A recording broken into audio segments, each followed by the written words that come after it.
Welcome to the regular meeting of the Planning Commission. We will start with a pledge of allegiance led by Vice Chair Tori King.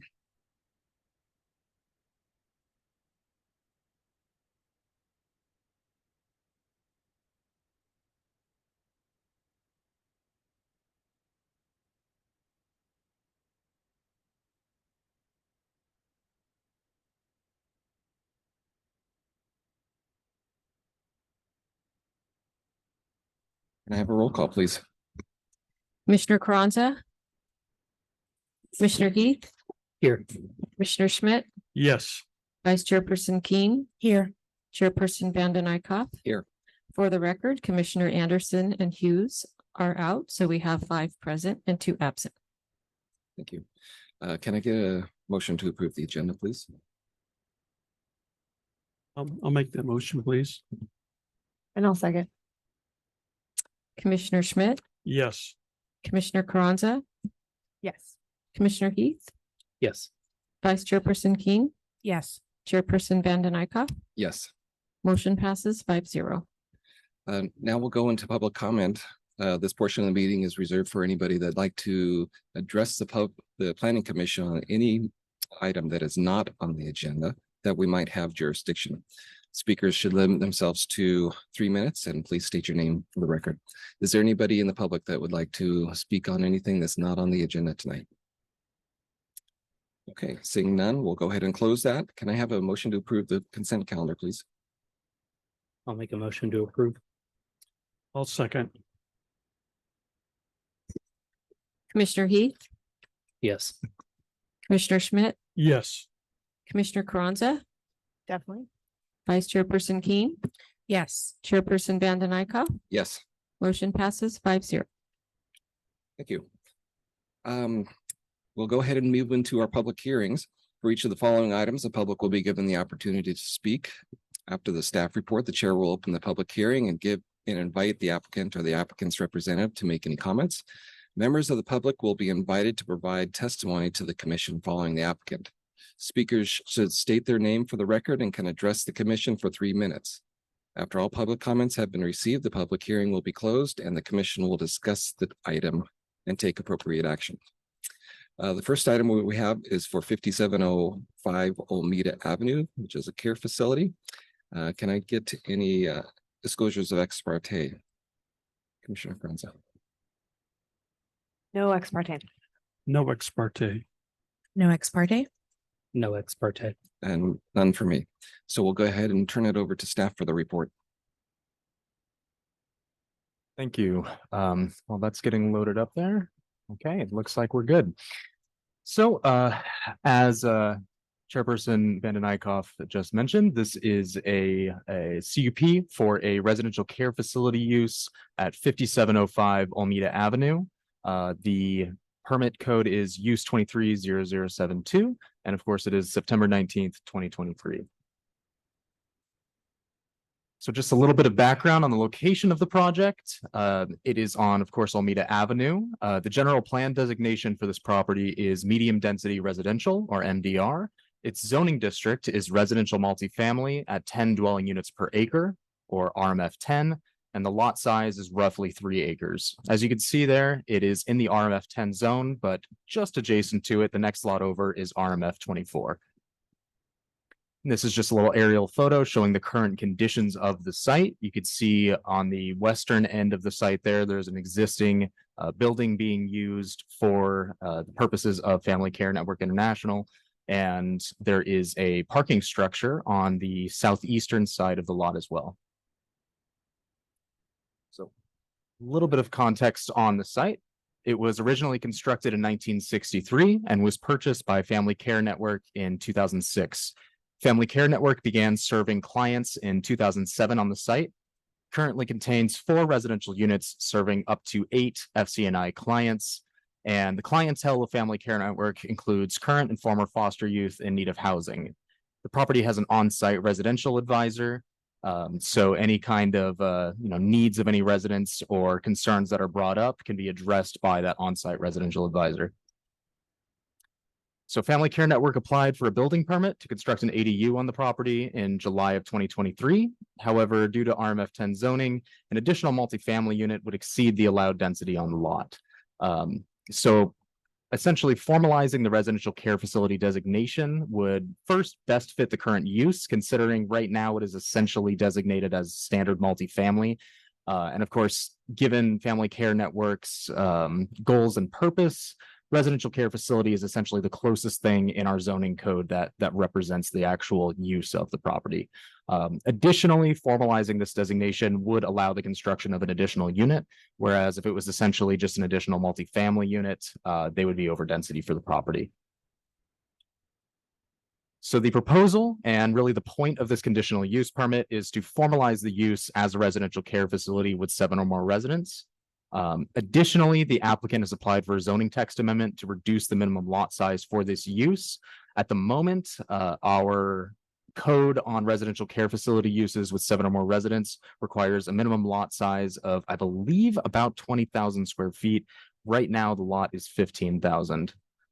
And staff is concurrently processing this amendment, which would need to be completed prior to granting occupancy of the new unit. So the timeline is a little bit weird, but keeping in mind that Family Care Network is constructing this unit on a home key grant, and those grants have very strict deadlines for construction, permitting, everything like that. A little bit of analysis based on our code. The Tuscadero Municipal Code does allow residential care facilities with 7 or more residents in the RMF 10 zone, with approval of a minor CUP, and of course, subject to the standard findings of a CUP. It's just a little site plan of the lot. This is not the existing lot, but this is essentially the proposal that was submitted as part of a building permit.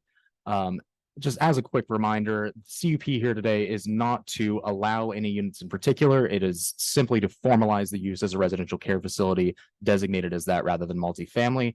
But I figured it would be insightful to show essentially the end goal and the plan of what's to be done on this property if all of these conditions, building permits, additional use permits were to go through.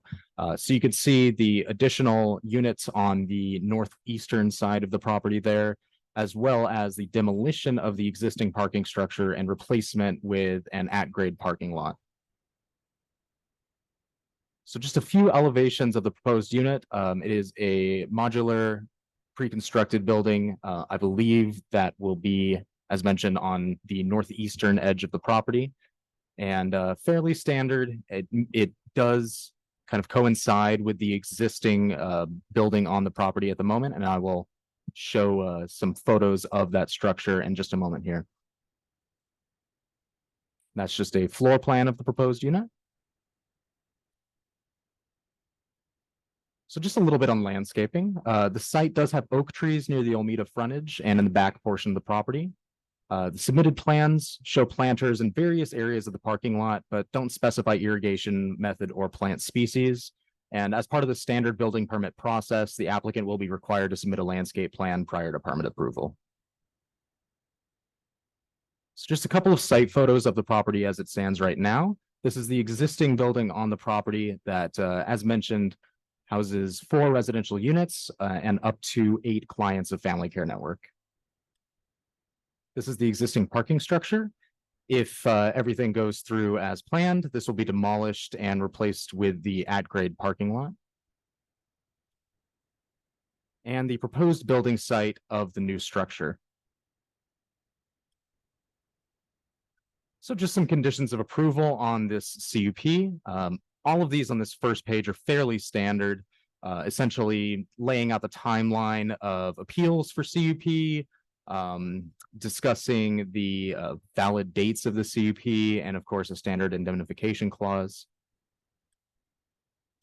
Additionally, the elevations of course should be consistent with what's shown in Exhibit C, which is the elevations of the unit, colors and materials, some existing facade. And the applicant, this is kind of the important condition that's added on here due to the unique permitting timeline that we're doing. The applicant shall not be granted occupancy of the new structure until and unless the city institutes a zoning code update, reducing lot size requirements for the residential care facility use, or the structure is modified to otherwise meet all development standards for an accessory dwelling unit.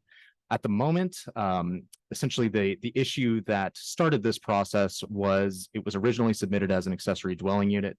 It is over the maximum size of an accessory dwelling unit, given the size of the property. And so as a result, they would have to designate it as a standard multifamily unit. That would put them over density. And so now we are going through the CUP process in order to formalize that residential care facility use and allow construction of the new unit. So this is essentially saying that due to this unique permitting timeline, because they're on a home key grant that has a very strict due date, I suppose you could say, in terms of the permit, we are doing things a little bit backwards and making sure that, of course, we are not going to grant occupancy unless all of the requirements are met for this structure to be built. So the staff recommends that the Planning Commission adopts the draft resolution approving the use permit use 230072, formalizing the residential care facility use at 5705 Olmeda Avenue, subject to conditions of approval. And one quick note on those conditions, there were some additional ones that are listed in the staff report that was submitted as part of the agenda packet. Those conditions that are listed on the staff report are essentially code requirements anyway. And so we figured that it would be best to remove them as conditions of the CUP, considering that they will already be required as part of the building permit process. So just some alternatives. The commission may approve modifications to the project and or additional conditions of approval to the project. Commission may also determine that more information is needed and refer the item back to staff. In this case, the commission should clearly state the type of information that is required and move to continue the item to a future date. Lastly, the commission may deny the permit, and the commission must specify the reasons for denial of the project and make an associated finding with that action. With that, are there any questions? Any questions of staff? Dennis? Yes, please.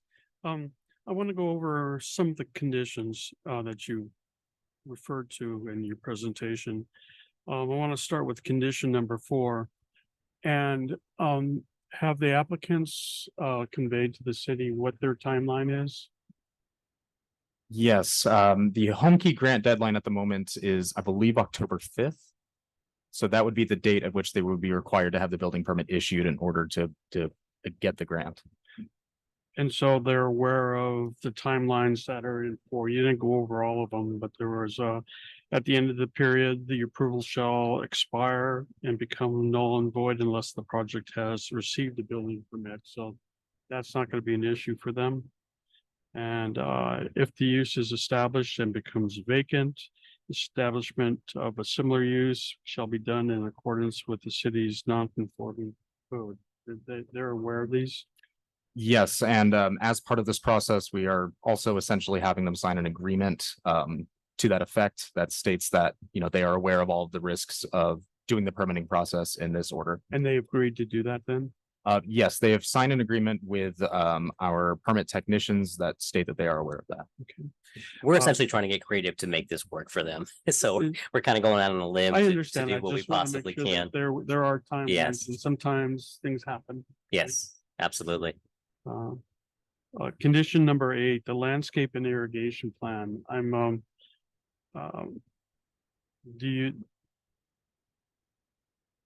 Is it defined about what the landscape plan needs to be? I mean, they seem to have some landscaping and I mean, do they have to really do anything to meet that condition? I believe the state has specific drought resistant plant requirements. I'll defer to Phil for that one. We do have city requirements that implement state requirements. Really, they just need to show us what they're going to plant, and we need to determine if it's consistent with those state requirements and our city requirements. Pretty basic. How involved does it have to be? I mean, is there a square footage like they There are. meet the landscape Pers- requirement, they do 500 square feet? Yeah, there are percentages in a multifamily project that we have in our code that would have to be done. So basically, it's the areas of the site that aren't developed, especially near the front of the site, are going to have to be landscaped. We're doing pretty significant site reconfiguration where they're going to be demolishing a carport, regrading the parking lot. They're going to have to add a couple parking lot shade trees and whatever area is left over at the very front there. And So it's pretty easy. It's not a huge landscape project. It's pretty, I pretty just wanna minor Make sure it's not. in terms- And Yeah. to clarify, they, Reaching they out. do already exceed by quite a bit all of our requirements for lot coverage, landscape coverage, everything like that. It's just a matter of making sure we kind of know what plants are there and that they're going to be correctly irrigated so that, you know, they survive. And, you know, I've complained about this, not again about this project, but, we have conditioned a lot of projects in town, a lot of commercial projects in town for landscaping, and then landscaping looks like shit now and just is falling apart, has been replanted. So a lot of times I feel it's kind of almost a nuisance when we, require applicants to do this stuff. And then, because of whatever reasons, this falls away. They put the money into it and it dies on the vine, let's just say. Condition number 9, and you went over the code change that's needed to happen. You said that change is going to occur in October? Hear that right? Or- To my understanding, we don't currently have a hearing date for that zoning code update, but that will be happening soon. Still getting the staff report written and everything like that. That's essentially going to be required before issuing a certificate of occupancy. But we do plan on issuing the building permit prior to having that zoning code update. Okay, That's essentially the kind of backwards timeline we're working with in order to try to meet their grant deadline. again, my concern was more the extension of the timeline and how the use permit works, but if we have everything addressed and they've agreed to it, then I'm satisfied with that. Thank you.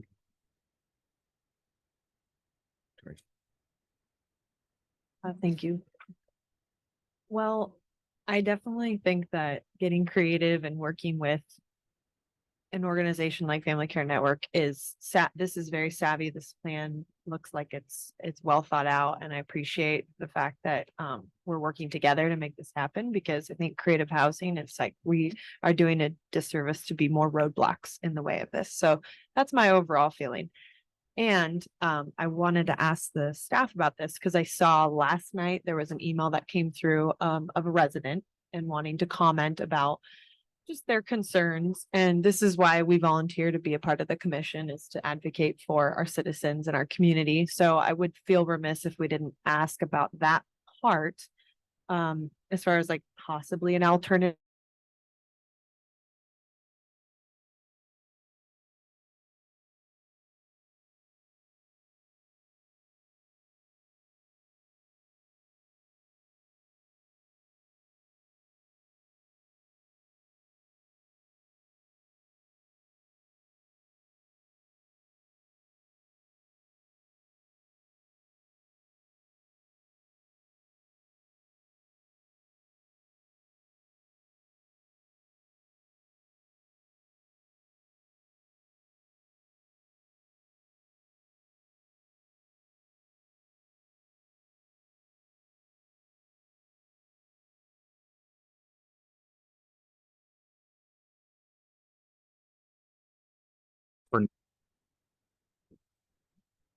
For now, what I can Great. say is that it is just adjacent, as I mentioned, to an RMF 24 zone.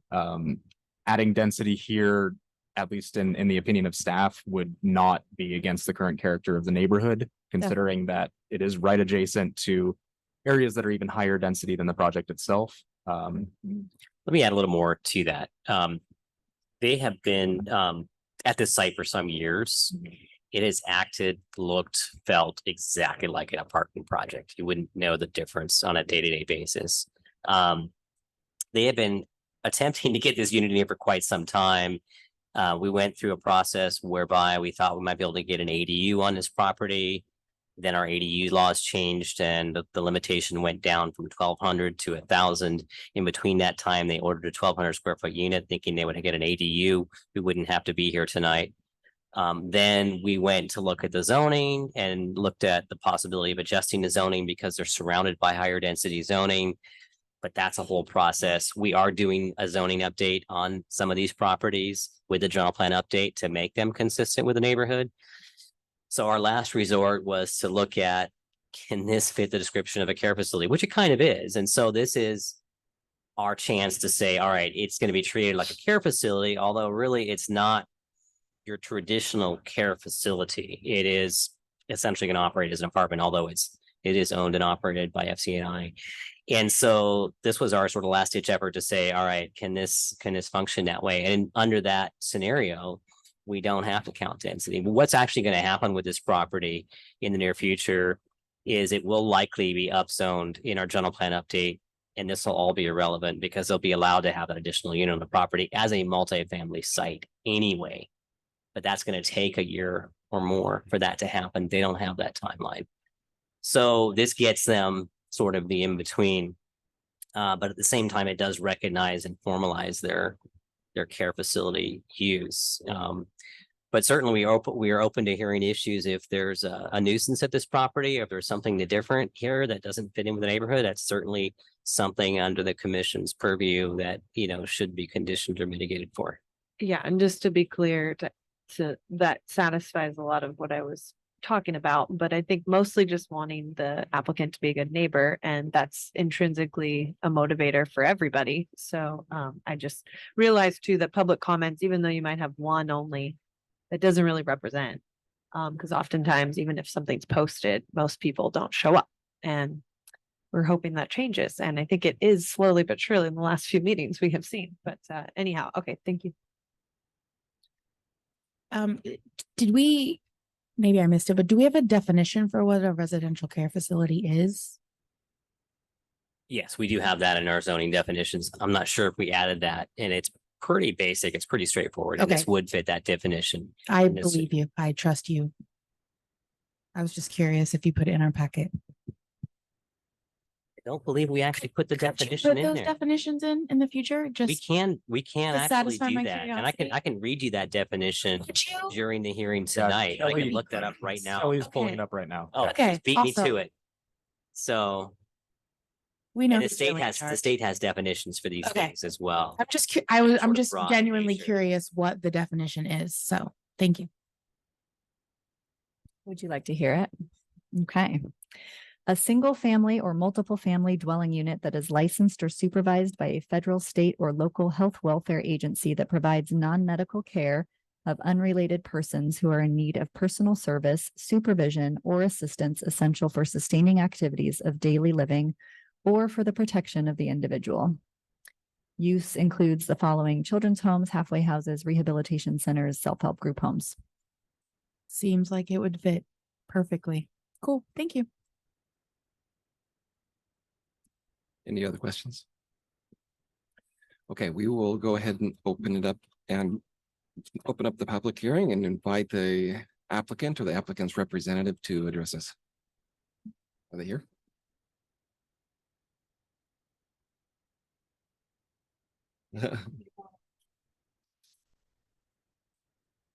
And if you could please state your name for the record.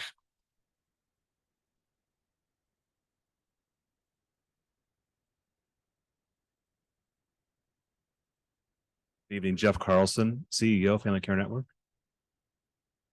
John Nibio, CEO of Family Care Network. So again, I just want to thank you for your perseverance with us in this project. And I think that we're excited to hear the discussion, but we're also excited to begin the project. Yeah, I would just like to echo that, and I appreciate the city working with us, and these young adults are citizens going to school, working and bettering their lives, and just need the assistance of having some housing to launch them just due to the price of housing. And so again, we've been operating since 2007, and many of these youth have gone on to be very productive citizens, graduated from college, working in the community. And we just really appreciate the flexibility and in all that's gone into this. And so we look forward to successfully completing the project with all the bureaucratical guidelines of the state home key funding, which you could imagine. So again, thank you so much. I appreciate it. Thank you. Any questions of the applicants? I'm just curious if you know how many foster youth have gone through that housing. Yeah. Over 100? Over That's 100. awesome. Yeah. That's awesome. I lived near there, used to, and I had no idea. that it was Yeah. for and it's- foster youth. So that's And they're awesome. really, it's just apartments of young adults. Yeah. And again, we have another program that assists them to go to college and complete a vocational program. And so we've had a few go on to be attorneys and social workers and, hairdressers in the area and things like that. So it's been a great program. We're committed to it and we really appreciate the community support. Thank you. Thank you. Okay, thank you. Is there anybody else from the public that would like to speak on this issue? Okay, if not, we will close the public hearing and bring it back to planning commission for either further discussion or a motion. If no one else wants to, I'll make the motions, please. I have one quick question. Okay. If it's rezoned the multifamily with the higher density, would that allow for them to add more units in the future? Without coming back to the planning commission or the city council or whatever? We don't know exactly what the density will arrive at on this property. Right now, it's the lower density, which is called RMF 10. Surrounding it is what's RMF 24. Under that scenario, they would be allowed to add. Let's see, there's 5 units with this unit on the property. I forget the size of it. So they would be able to add probably a little bit more. But then again, our districts may change altogether and Okay. we don't know where the drum plan is going to go. It may even have a density that's even higher than 24. So but And most likely, yeah, they wouldn't have to okay, I was come just back, curious. but I don't know that they have room on this particular property, but Okay. physically. With that in mind, then, what happens with the conditional use permit that we're hearing tonight if It still fits the definition of a care facility. So it's still fine, it can just stay. It just stays. That's fine. Mhm. Okay. Well, anyway, no other discussion. I'd like to make a recommendation to the commission that we adopt the resolution of the planning commission of the city of Atascadero, California, approving conditional use permit USE 230072, allowing a residential care facility with 7 or more residents within the RMF 10 zoning district. APN 029-253-016. I apologize for interrupting, but we did modify a few conditions, so I believe we need to approve it as modified. And along with the modifications of the permits that are in the report. Thank you. I'll second. Can we get a roll call, please? Commissioner Schmidt, Yes. Vice Chairperson Keen, Yes. Commissioner Carranza, Yes, I approve that. Commissioner Heath, Yes. Chairperson Vanden Eyck. Yes, Motion passes 5-0. congratulations and wish you the best of luck in your project.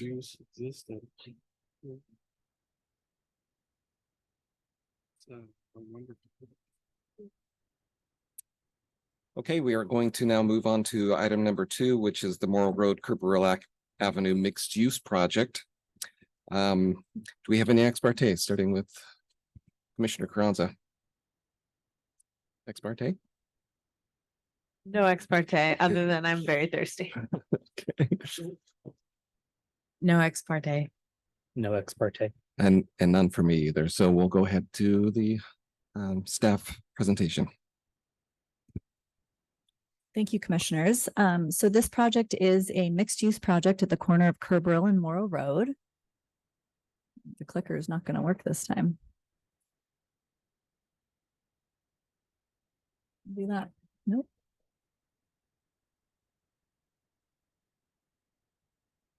I will stretch my arms.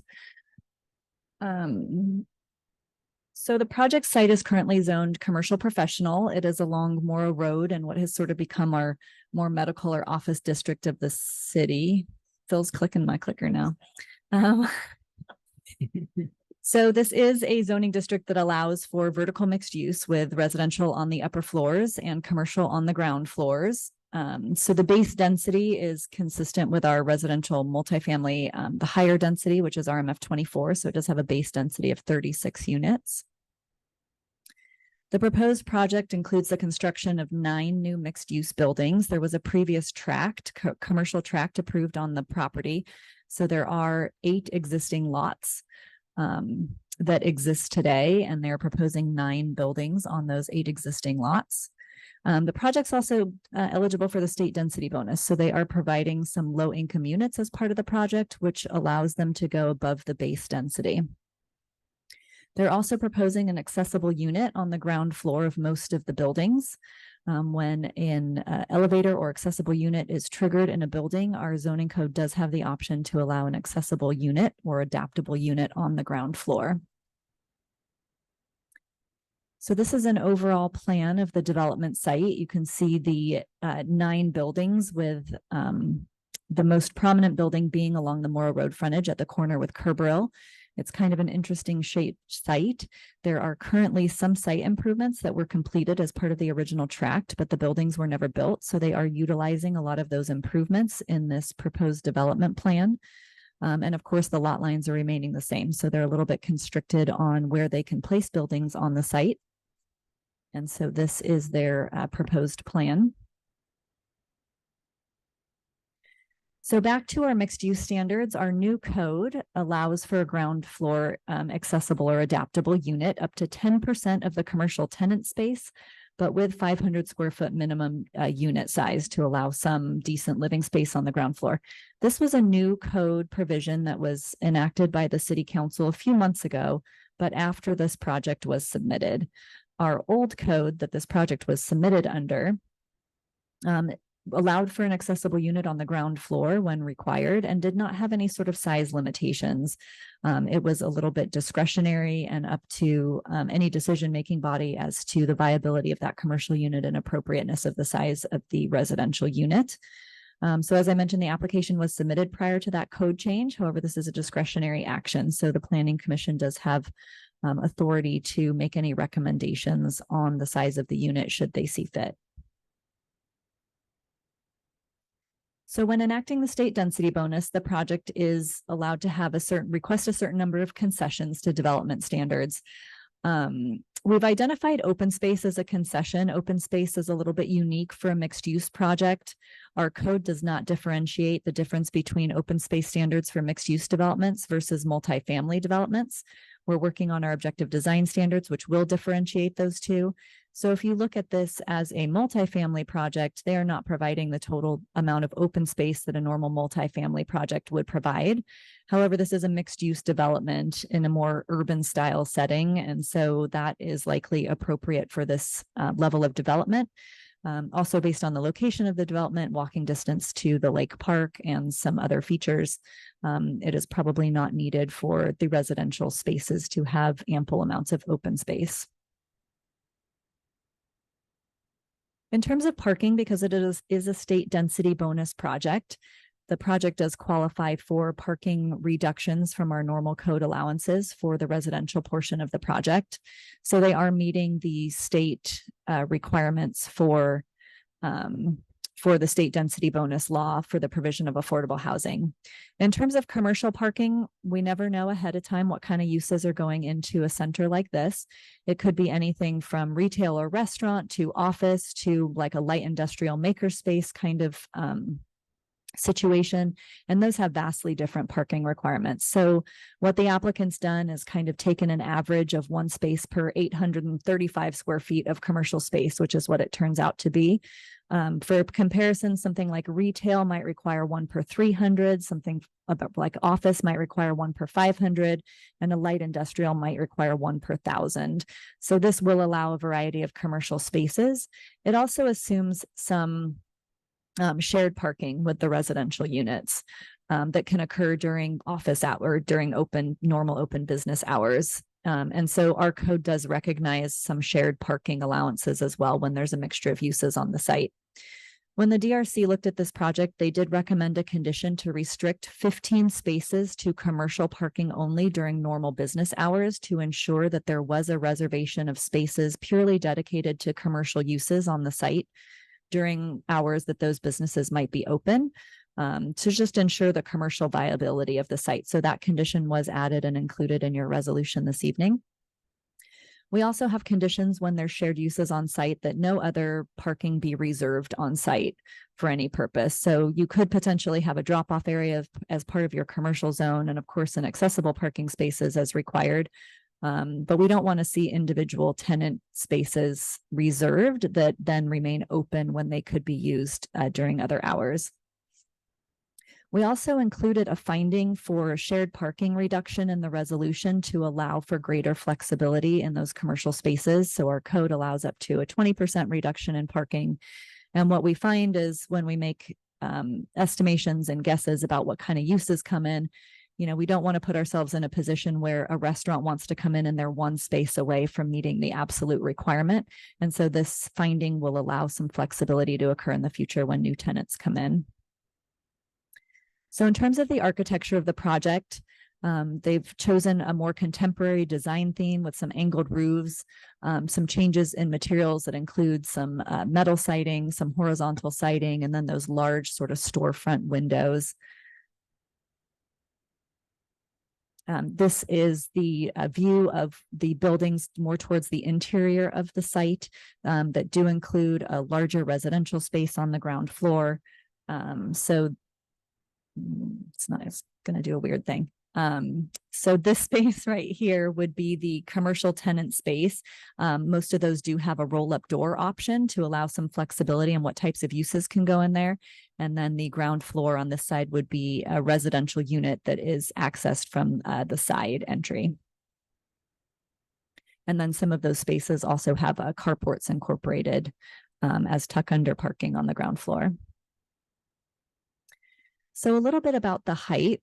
The buildings are just at or below the maximum height allowed by our zoning ordinance. Staff did want to point out that this does in fact limit the ground floor tenant space height. The ceiling height is about 10 feet for those spaces, which can be enough to allow for offices and a lot of mix of uses, but can limit some of those more light industrial makerspace type uses from coming in. We are looking at this as a part of our objective design standards, which are not in effect as of today. But in our discussions with our consultant, we have landed on a 12-foot ceiling height for commercial tenant space and mixed-use buildings as an appropriate height. This project has not incorporated that. They came in before those standards were adopted, but again, Planning Commission does have discretion over that. If you were to want to require them to have 12-foot clear space in their commercial tenant spaces, you would need to make a finding for a height allowance to allow them to increase the building by those additional 2 feet as well.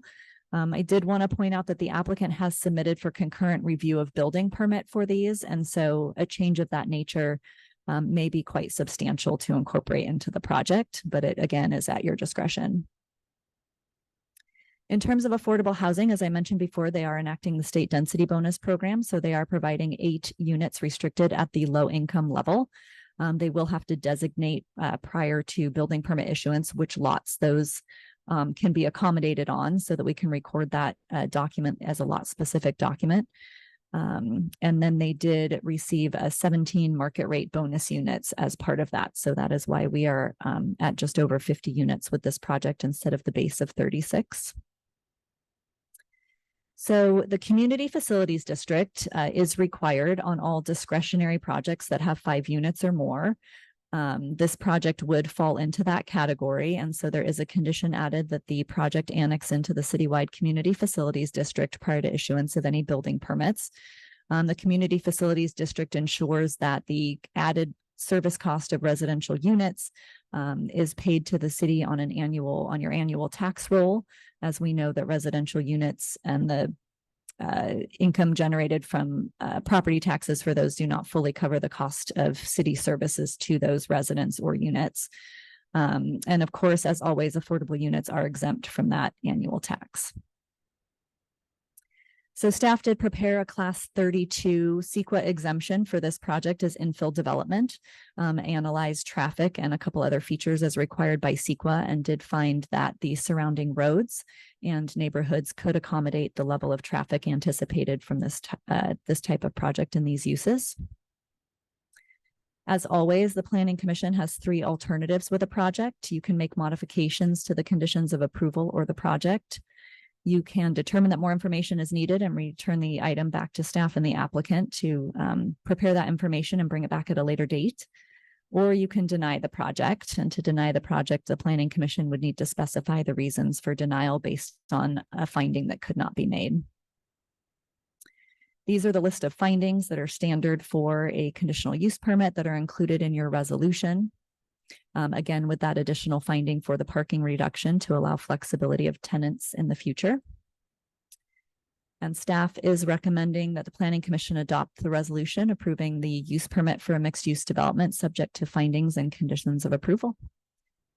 And that concludes our presentation, so much so that it clicked forward and ended. We're available for any questions. Thank you, Kelly. Questions? Victoria?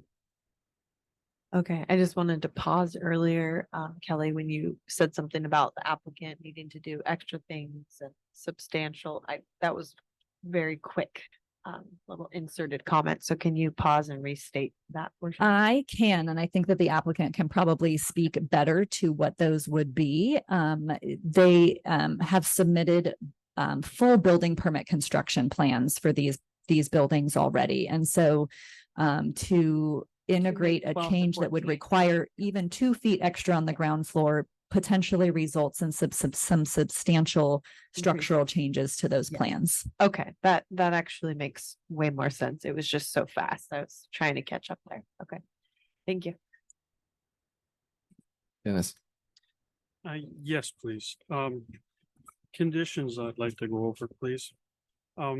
Condition number 11. I don't think I've ever seen this one before. Is this required on all projects or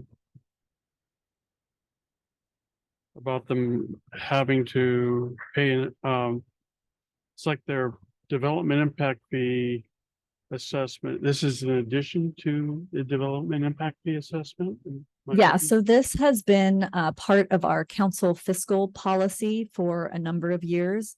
In previous years, it was added onto only projects that required council approval. But a number of years ago, the city council clarified that this policy related to any discretionary act with residential units above that 5-unit threshold. So It actually is derived from our policy and our general plan, which requires that all residential projects be fiscally neutral. And that is the mechanism of getting there. However, like Kelly said, it was formerly put on legislative acts. And now more recently in the latest fiscal plan was put onto all discretionary acts for residential. So could you give an example of how it functions? It's a tax. let's say So it's an the annual- Fire department shows up, they complete an invoice and they give it to the city. It's and an the annual invoice goes- property tax that would be based on the number of units in the property. If the units are all sold, each future owner would be responsible for that annual additional tax with their normal property tax. It's a citywide per unit fee that gets applied to your property taxes through annexation into a special district. The- So it does change over time, but it is uniformly applied over The- all projects within the The way I district. interpreted it was more of, it was kind of by demand, something. They show up, they do something, it's gonna cost you this much based on whatever they do, and that's how I interpreted it, so. I understand the way you explained it. Condition 20. London plane trees, they are awfully messy. Is there any other? I mean, I see Public Works around town every fall cleaning out storm drains from leaves from London plane trees. And it seems like that's a big task for Public Works. every We are year. constantly looking for the perfect tree. It's like one that doesn't drop, one that does well in our climate, one that actually has good shading and screening, and they don't exist. So So in a Tascadero, the- this is kind of our best case scenario. Most trees will lose their leaves in the winter. Public Works would rather we have no trees anywhere, but they will take London planes to have street trees. The trees with larger leaves, actually, they have less issues with than trees with smaller leaves that tend to go into the storm drain. These tend to sit on top. And so while there is a maintenance component, there's a maintenance component with every tree that could possibly be planted as a street tree in Yeah, I Atascadero. understand that. It just seems like. It's a challenge. It really is a challenge. We generally like to have a mixture of evergreen and deciduous trees. You know, the oaks work well. There's other evergreens that work well, but and then- among the deciduous, we've got literally 3 or 4 choices. You know, the Chinese pistache, some Yeah, of and the, that's my next question. you is know, the there's Chinese some, yeah, pistache, but they have small leaves and they make a mess it's a too. And they non-indigenous- drop twice a a year because they have, non-indigenous tree. yeah, that there's is- some out there, but it's really hard. It's different. If you're down in San Luis Obispo, for example, you've got a wide array that works really, really well. Yeah. Here in Atascadero, it gets ever so much narrower in an urban environment. So it's through our practice that tends to be the one that's least invasive, most tolerant, and easiest to clean up because it drops everything all at once a year and doesn't drop all year. That's the main issue, even though it is a big mess when it happens. But And all the trees do it at the same time. and- yes, so it's there's a constant. Independently over here. It's an couple absolute trees trade-off. that- It's a total trade-off. I have to add to your comment, Commissioner Schmidt, that it would be lovely to include that the city planning or the folks that worked under Matt Ritter at Cal Poly, like intern to help with this tree plan to get it finished. That would be awesome because I think they could really nerd out about the trees in a way that we can't, and we might find that unicorn tree. So. There are a lot of trees that there are people who specialize and are very knowledgeable in this. And I just, these seems like that they have been there forever and I don't think they're the best for our community. Condition of approval 8 on page 43. The applicant shall install new utilities, water, gas, electric cable, TV, telephone underground. Utilities shall be extended to the property line frontage of each of the public utility easements. Now, wasn't there an 8-lot subdivision that has been recorded and those there There was, we don't have good record drawings of the final, of that final subdivision, and there may be some additional utility lines that need to be run. It's undetermined at this time. So this is a catch-all condition to ensure that any new utilities installed are installed underground. So at least one more because there's 9 units. and only 5. Sorry, can you into the microphone? Because it's. There's, hard to hear. it seems to be, there would be at least one if there's 9 units and 8 lots, that if 8 lots are stubbed, the one lot that has the second unit on it is probably not stubbed.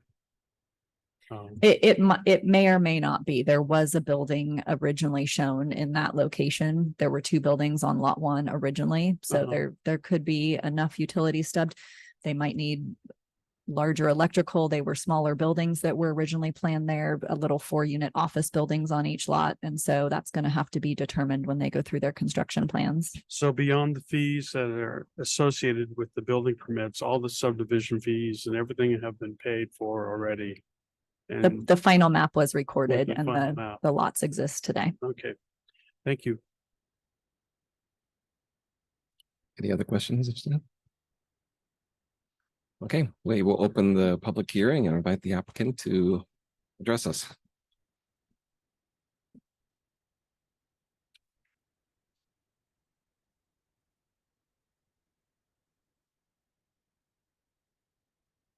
No, not yet.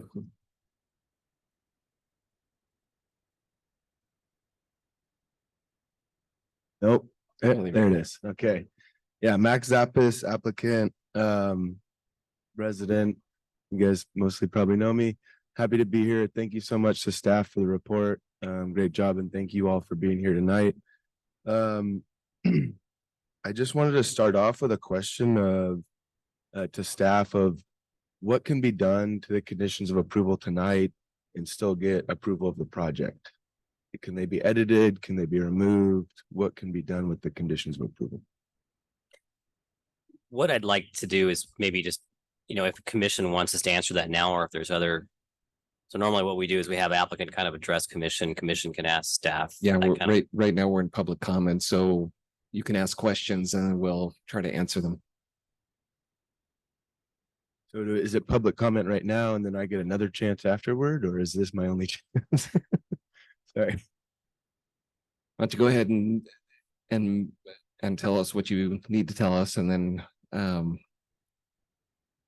Okay. and then we'll close the public hearing and we can discuss it. Okay. So the first thing which Commissioner Schmidt asked about was the CFD. It's, let's see. Condition 11. Under the first section of approval of the conditions. I just want to shed a little bit of light on this. It affected our La Plaza project, and I made a big stink about it to council. But I'd like to continue that stink. On La Plaza, it amounted to $700,000 of value lost. So we had to get a loan $700,000 more than we thought. In addition to that, it was about, I think, 35,000 or 30,000 a year while we were in construction of extra property taxes that we paid for essentially no reason. The CFD section is a mechanism to fund police and fire and parks. When you're in construction, those services are not impacted. You know, some people want to make the argument that fire is impacted because there's fire potential. In 20 plus years of building here, we've never had a fire on a construction site. And in talking to Jim Resco over 40 years of building here, they've only had one instance of fire. Police is largely the same as an empty lot. What it amounts to on this project is $42,000 a year in extra taxes we'll have to pay. Well, every GC has told us we'll be in construction for 2 years. That's $84,000 of extra property taxes for essentially no reason. On this project, it accounts for more than La Plaza because we have more units. So it's more like 850 to 900,000 in value that we now have to go and get extra loan amount for. You guys may or may not know, but construction loans are around 9% right now. The next thing that Commissioner Schmidt asked about was condition 8 on the public works side, which I also had a hard time with. It just says we have to put all new utilities for water, gas, electric, cable, TV, and telephone. So it like all of that's already underground. So I don't know why we would have to do all new if it's all there already. And then I had some more things, but I'll leave it at that for now. Thank you.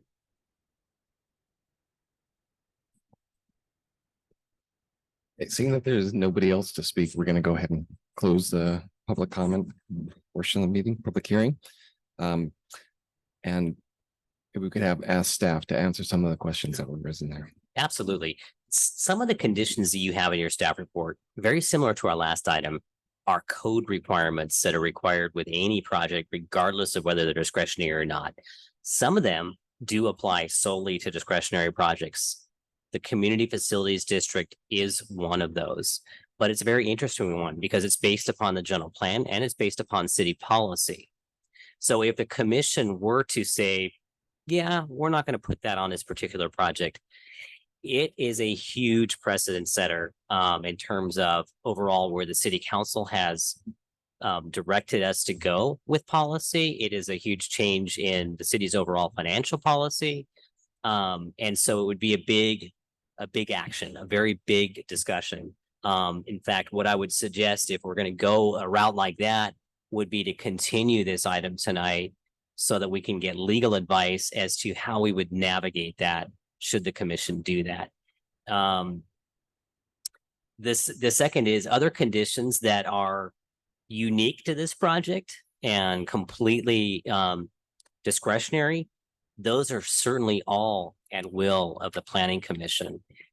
Things like undergrounding utilities, that's a stock condition on any project, regardless of whether it's discretionary or not.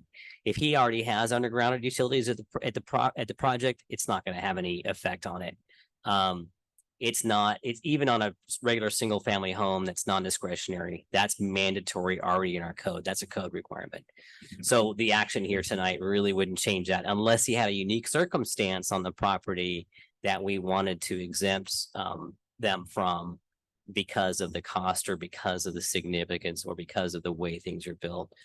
But anyway, with that, I'd be happy to answer remaining questions surrounding that. But the CFD is an extremely important one, a very sensitive topic. And I am very sensitive to Max's concerns on this project as well as other projects.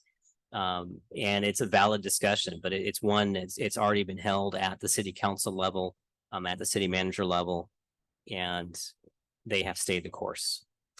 So has there been any discussion about revisiting AB 1600 to reevaluate the fees? Yes. Structure that we have? Yes, we in fact have already started our development impact review. Our last development impact fee ordinance was adopted in 2006. Our current fees today are based on $2006 in money in fees. So it's very outdated. However, we have ceased that project right now until we complete the general plan update, because there's no point doing your overall fee study unless you finish your general plan, because your general plan changes your circulation, it changes your land use, it changes all the things that you're planned for the next 20 years, which all rely upon these projects to be able to fund those improvements. So that has paused for now. When that's done, we will have to evaluate the overall city's development impact fee. And again, at any time, the city council can revisit this policy on community facilities district. And they've been asked to multiple times with many projects, and they have ceased to modify that existing policy in order for our city to stay fiscally neutral. And I don't know if you understand how this process works, but residential itself is, although in great demand in our community, very necessary to support everything we have. It still isn't considered to be 100% fiscally neutral. It is actually, unless the house value itself is over about $650,000 to $700,000, the tax revenue from that house doesn't cover the normal services and items that the city needs to provide: roads, police, fire, wastewater, all of the rest. So that's where this came in, and that's where a lot of cities use this additional community facilities district or Mello-Roos. It's an interesting discussion, and It's a very significant fiscal discussion. as we relook at AB 1600, then are we going to look at new definitions of mixed use?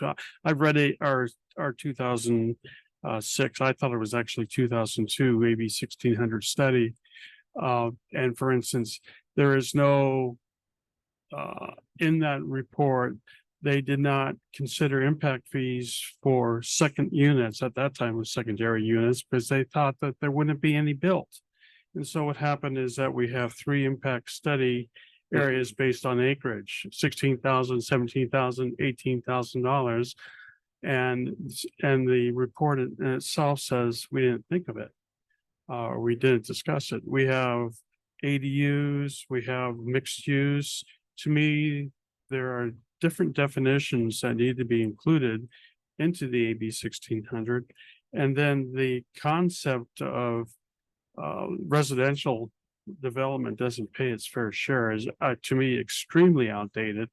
And I hopefully that as we enter into the AB 1600, we will also kind of maybe revisit that discussion and do an analysis and see where does a residential development pay or not pay for services within the community. It'd be very important. Some of these fiscal studies are happening with our general plan update, but a complete development impact fee study, a nexus study, is long overdue. And that, like I said, we have started that process, but it's pausing for the general plan update.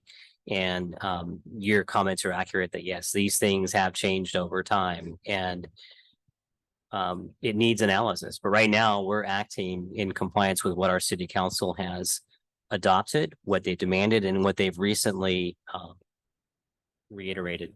I'd like to, I wanted to mention before, and I'm sorry I forgot, the parking discussion that Kelly had. And the 835 square foot number that was given for one parking space.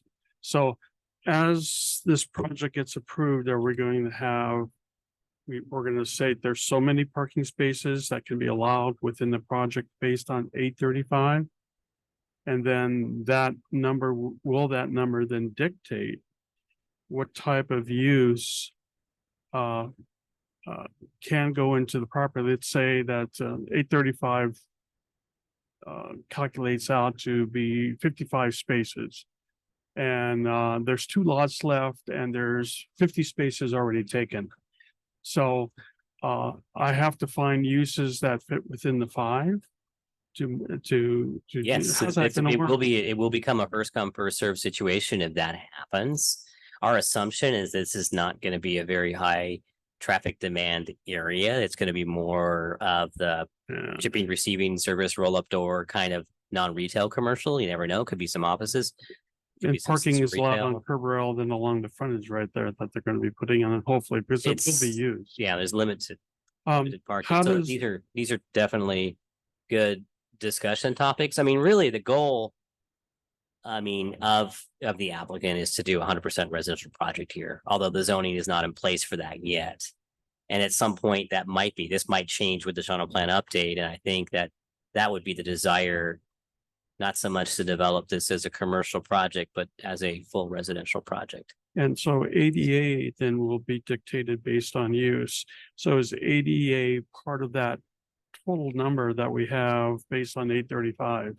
So if the ADA says we need 5 parking spots in there for that purpose, then there's going to be less overall parking for the remainder of the project? Or how does that going to work? How does ADA kind of add into that calculation? Well, it's just it's a ratio that has to fit into the project. It's one of the parking spaces. It does take up extra room, but it's just part of the ratio. Yeah, So, it's used, but I'm just yeah, wondering how, I mean, so there yeah. potentially could be less. Anyway, thank you very much. Bill, going back to the CFD, what did the city council determine that the trigger was the implementation of the CUP or any discretionary type of action and not occupancy of the building or occupancy? The action basically was on, or the trigger is any discretionary project that has housing, anything that's going to ask for a use permit, a zoning change, a plan development change, a new subdivision or a new map. Any of those things would be the trigger for a CFD. And the reason it can't happen on a ministerial project is there's just no mechanism to mandate that additional item onto it. So many residential projects most residential projects actually are ministerial. All the single family units you see in the city, and a lot more of the multifamily projects now in accordance with the state are all ministerial. So it's not that often you see a CFD. It was, as Max mentioned, it was on La Plaza, but the downtown then even has a different rate that's been We adopted. could ask you to please be quiet during the meeting. Please no speaking. Thank you. So, as you can see, it's definitely it's a point of contention, not only for city staff, for applicants. But- It's, But the question was, I understand that they need to have the CFD, but why is it implemented during construction? Specifically, did the city council say it specifically triggered It's- immediately upon issuance of the CUP? oh, the timing of Instead of- when it's implemented. Instead of after construction when the units are occupied? So the study that was done that enacted the CFD and determined what the rate was, where the shortfall was for a residential unit in general for the city of Atascadero, determined that there was a need to enact a portion of the CFD fees at issuance of building permit. Back in 2005, 2006, when this was enacted, they were doing a lot of more residential tracks, and there was a lot of burglaries and issues on construction sites at that time. And so that was built into the original study. I don't believe it's 100% of the rate. I think it's a certain percentage of the rate until you get final for building permit. So when our finance department does the annual levy of taxes to the county, there's a different category for an issued permit versus a finalized building permit at a different rate. But that's how the determination was done in the rate and method of apportionment study, which cannot be modified for a district that people have voted to annex into. And so if there were any changes in the future to that, it would be establishing a new district for the city. Dennis? I seem to recall there have been projects in the past and to say kind of when there was times were hard, or maybe even at the beginning of COVID, in which the timing of the payment of the fee had been changed to towards the end of a project.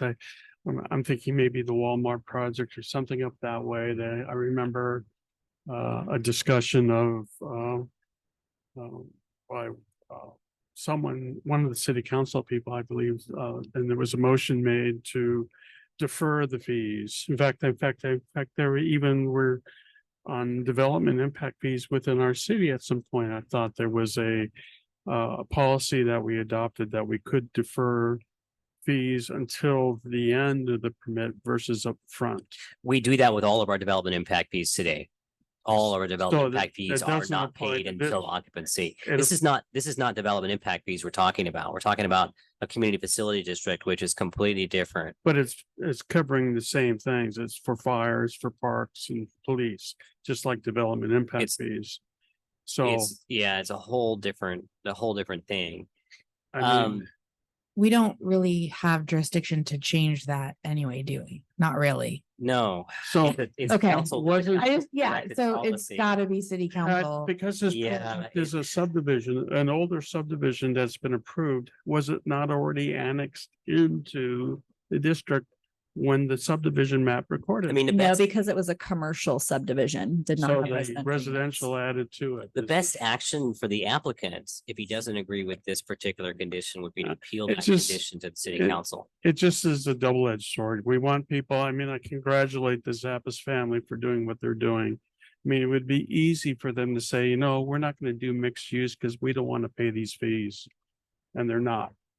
But it seems like an edge in which we have to visit if we are truly concerned about having housing of any type within our community.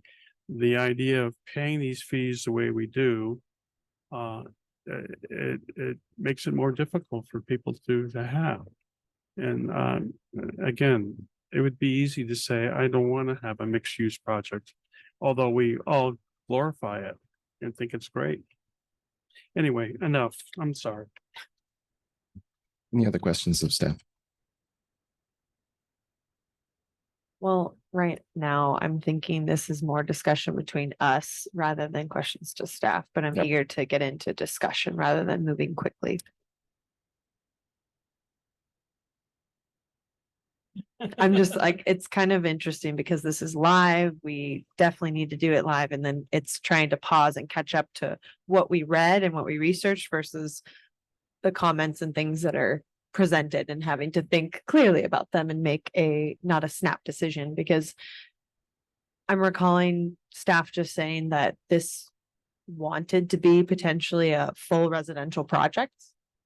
Is that the case, that this project wanted to be full residential by the applicant and then cannot? Is that? We can ask the applicant that question. So Because I don't make sense in my mind to then try to push this through if the applicant's not satisfied with this particular plan, and then we just stall the project for no reason. We get more information needed, and then it just becomes more funds that they pay in the end. So I'm not looking to deny or approve it tonight. I feel like I'm a little bit needing more information based on what staff's saying and what I'm hearing the applicant say. So the applicant, and you can choose to reopen public comment if you'd like to, Chairman, but the applicant is moving forward with this as a mixed-use project. They have a full construction documents submitted. It's our understanding that they're moving forward with it as a mixed-use project. Of course, things are always up in the air until you get financing and start building a project. They did submit an application for general plan amendment to be considered in the citywide general plan update for residential. Likely these spaces could be converted in the future to residential if that zone change were to go through. But if not, these are planned and proposed and submitted as mixed use buildings. Okay, so I'm looking at the staff report on page 31. For us, at least, I'm not sure. Sometimes when it's on email, it's different. The CFD, based on findings from the 2003 TOSIC study. So we're looking at this point from a study that was done 20 years ago, that new residential development and that there's insufficient funds to cover emergency services. So that statement is only true from our study 20 years ago. That's what I'm hearing, correct? That's what, yeah, but actually there's been more recent studies in our city and other cities that did overtop that, but this is the most recent one we've Because that seems the officially most done for important Atascadero. Yeah. thing that we're But the talking about. overriding factor is also, if you look at it, stand back from the city of Atascadero, it's about our balance between our housing and our commercial, our jobs and our housing. We are a bedroom community. We are bedroom rich. Our whole region has a housing shortage. We actually have, if you look at our ratios, if you look at all the other cities, we probably have a larger portion of residential than most other communities do. Therefore, our balance of revenue to be able to support these residences with all the services we provide for residential are much different than the other communities around us. That is part of the origin of this study and part of the consideration for it. That has changed a little bit, but not much. And so these are big topics to discuss, I think it's interesting, we're discussing this tonight, but at the city council level, and I think it would be, prudent for the city council to continue this discussion and talk about it. Might be prudent for the applicant to bring this matter to the city council where they can take action on this.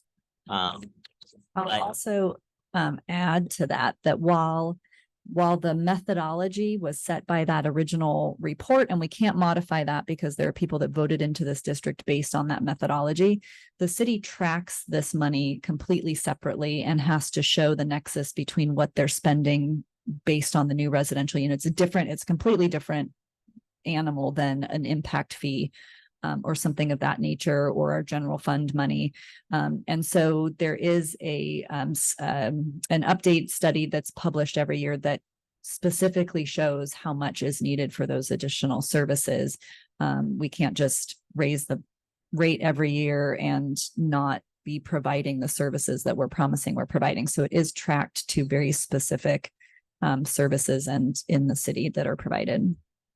Yeah, I can understand that. I guess where I'm at is this is one project and yet it's not from what we're talking about. We're talking about this project and this is a prime example of it, something that's deeper, and we're in the middle of updating our general plan. And so it's very contentious in this room and also outside of this room for future development. So I'm just trying to decipher that. And this was brought up to the council then, and they are giving reiterated clear direction at what time? Was it in last year in the fall or this year? It was brought up during our strategic planning session. It was brought up during the development and finalization of La Plaza substantially. And then more recently in some of the other larger residential development projects. And it's a current topic that is constantly revolving. And I think with a new city manager, I think it's going to be continued to be a big discussion. And I encourage applicants and the housing community and commissioners to engage their council and our new city manager. We are all very proactive about attracting new housing to Atascadero and new development, and about being fiscally solvent to make these things work, to be able to supply the services necessary. We have a wastewater treatment plant that's at capacity. We struggle to attract police officers to our community and firefighters to our community and to be able to maintain our roads, although now our roads are getting more attention from other funding methods. So it's all part of the bigger picture. It's one that I am not 100% well versed at as compared to our city manager or our finance director, or some members of our city council who are very fiscally minded. So I think that conversation needs to happen at that level. I would hate for that issue to taint this project tonight. This is a very nice project on a property that has been left undeveloped for many years. And I would encourage Max to continue pursuing his endeavor on this topic, but outside of this arena where all of us don't really have the ability to do much with this particular item. Whereas this council and in combination with the city manager do. But if the commission feels like this issue taints the decision-making tonight, you could also postpone this matter until we seek advice from legal and our city manager and the council and come back to you. I can't guarantee that will be fruitful, and I don't know how damaging that might be to the applicant as well in what I'm having to wondering. wait. Are we allowed to just say the city council needs to deal with this? I'm not saying that I want to do that. I I'm just mean, asking as a if- separate action, not associated with this project, you could do that, or you could suggest, hey, we want to approve this project. We'd like to make a separate motion to, bring this matter back to the commission, or at least bring, make a motion to the council to say that we need to reevaluate the community facilities district as it pertains to residential And I think development. we can't take an action on something that wasn't agendized, so we'd have to agendize We it have for to come future back, hearing yeah. and then And talk Yeah. about it. take And an so we could action. bring you some information. Even our finance director could come back and our city want manager Jim could to come come. back. Make and- him come. We've had, I'll one share my of the snacks first with him. meetings I entered into was a GHG report review, and it was a very thorough report. And I think it was more of like a mini training as part of the agenda. And I think something like that from our city manager would be pretty pertinent. And I would encourage participants to come to that meeting Yeah. specifically. So I think, thank you for answering I that. would encourage members to read the TASOG study, which is AP 1600 study. And if I can dig it out of my computer, I'll send it to everyone. It's very interesting reading. At least I thought it was. And to me, it's very antiquated. I thank you, Dennis, for bringing this up. Is this something that we've just not caught on other projects? Because we've approved other I don't know that mixed use this, projects. I don't know that this has come to you. Which other mixed use projects are we? I think they've all had Oaks. it. So Grand Oaks has had this condition. The Oaks had It this. just hasn't, I don't think the We applicants just didn't have have Dennis. been as detailed in evaluating the fiscal situation as much as our Wait, current. and it's applicant. 5 units or more. So like the unit that was built on traffic at Lewis, that was only 4 units. So that one didn't fall under the CFD. Right. So Grand Oaks did, it has a CFD. Okay. We generally annex 4 or 5 into our CFD every year. Okay. Different projects. projects. Yeah, there's quite a few. And then on the other thing that we were supposed to decide on, the 12-foot versus 10-foot thing.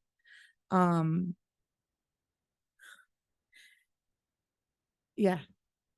I don't know what kind of impact that would have. I mean, obviously on construction, it would be a giant pain. I just mean like on getting people into the spaces. It doesn't seem like it would be that. Let me give you some I mean, details. with the DR, who would give the So- waiver for that if they went 2 foot higher? Is that us? Yes, so you have that ability. So here's the reason why. If you go into a typical commercial building, most of them have a dropped ceiling. They have a false ceiling. And above that false ceiling, you have all the ducting and you have sprinkler systems and all that stuff. And the actual roof height is like 3 feet or sometimes 4 feet above that ceiling. So imagine that you have a 10-foot ceiling and you have all that ducting, all that equipment. Now you're down at 7 to 8 feet for commercial space potentially, unless you have it open and you have the ducting somewhere else and it's designed differently. But that's often how that that can work. That's where this suggestion comes from. Now, I think it'd be wise to have the applicant weigh in is, Right. would this be a substantial change to the construction drawings he has in process? But the other thing to note is when he submitted those construction drawings, he did that knowing and us telling him, you're at risk of doing that because you do need to go to planning commission. You don't have approval for your project yet. And the planning commission does have the authority to make changes to your project. So we shouldn't also be hamstrung just because he submitted construction drawings. That's the other side of the coin. That's the mean side of me. But it's the honest truth. Why should we have to suffer for that? Or we want this project to be successful, Right. and to make successful commercial spaces in a commercial zone, there's certain ingredients need to happen. Now, maybe there's other things that he has planned for them and we don't know, and they're all going to work out just fine. And we shouldn't be worried about every detail. Or maybe he's going to convert this into a 100% residential project later on. Maybe that's fine as well if it gets rezoned. So these are all factors to consider. We all need to be transparent and talk about this openly. And if the chair so chooses, have the applicant weigh in on these topics as to how it may impact this project.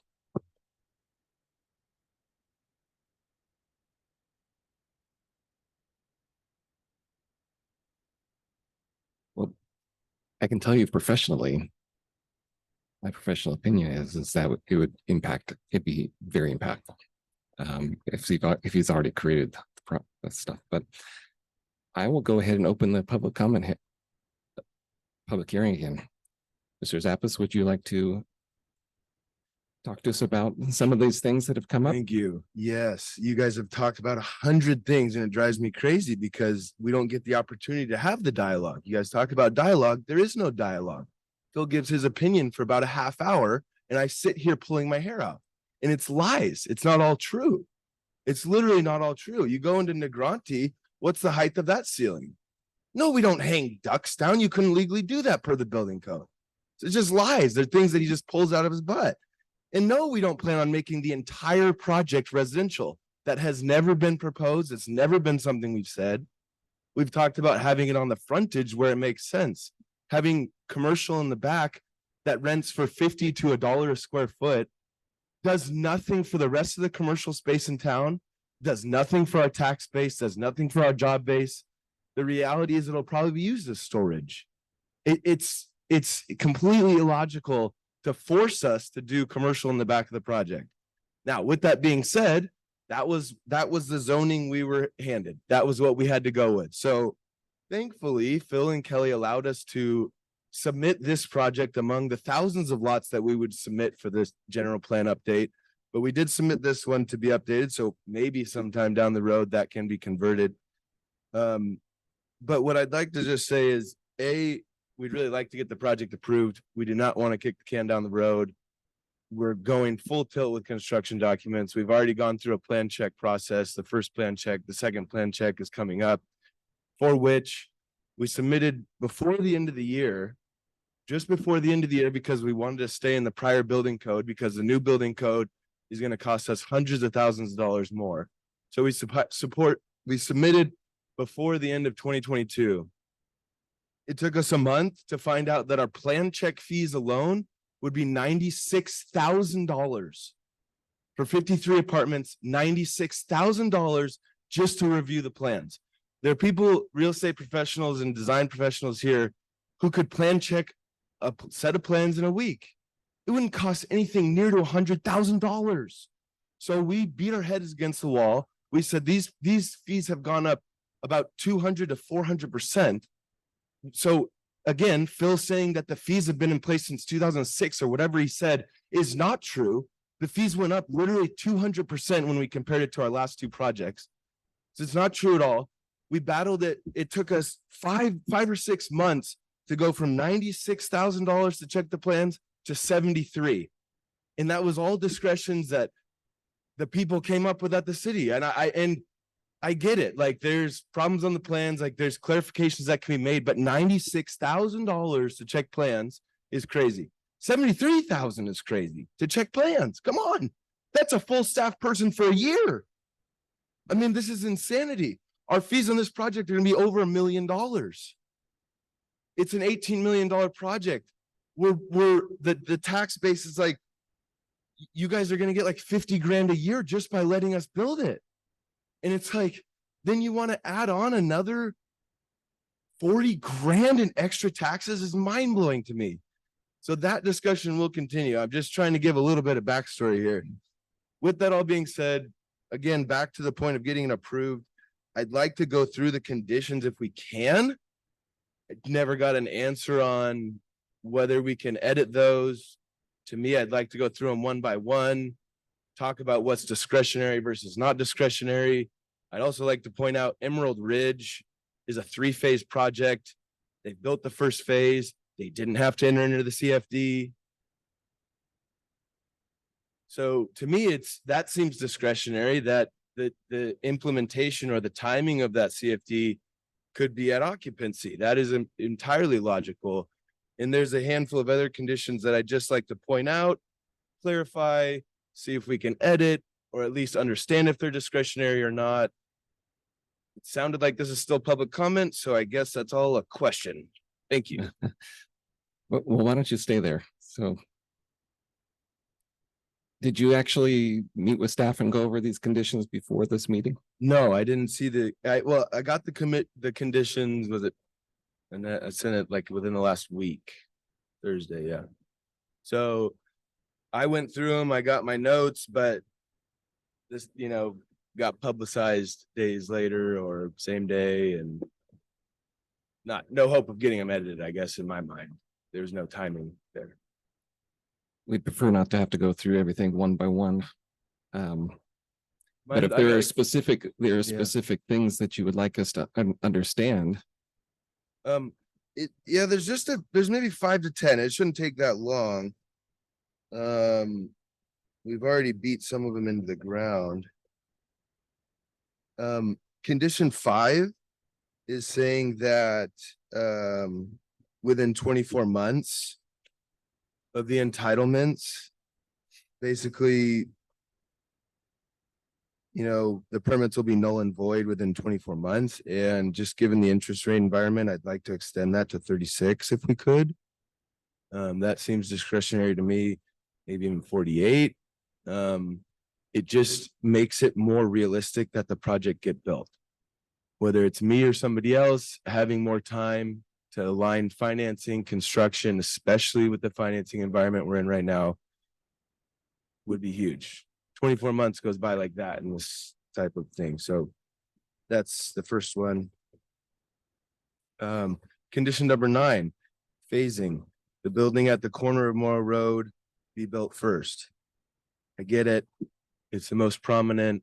It's the one that's front facing. If we're able to get that built, essentially from the public's perspective driving by, who cares? But from a financial perspective, both from the financing side of it, my side, but also the GC side of it, I think 3 out of 5 have independently said that they think it's better to start from more towards the rear and wrap towards the front, just from staging materials and different things like that.